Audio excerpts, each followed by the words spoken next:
তোর বাড়িতে চুরিকাণ্ড ঘটেছে, মানে কি কি নিয়ে গেছে চুরি? দেখেন, আমি তো আসিলাম না, আমি কুমারঘাট গেছিলাম গত মঙ্গলবারে। তো ওইখান থেকে সকালবেলা ফোন গেছে যে আমি আইবার লাগে। তো আমি বুঝি কি কি কিটা হয়েছে হয়েছে কয় আইয়া পর। তো আমি আইসি। আবার পরে আমি ফোন করছি ঘরে, আমার পাশের বাড়ি আমার বাবার বাড়ি, বোন তারার কাছে চাবি দেওয়া আসলো। তারপরে আমার বড় বোনে কইছে যে তোর ঘর চুরি হয়েছে, এরকম এরকম।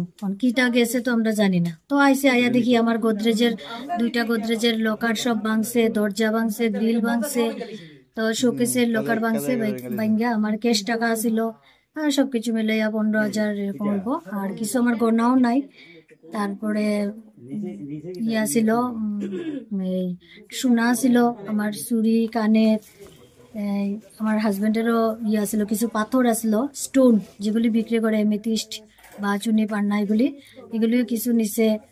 টাকা পয়সা ক্যাশ এরকম নিছে। ঘরটা এলোমেলো, ওই আমি পাইছি আইয়া।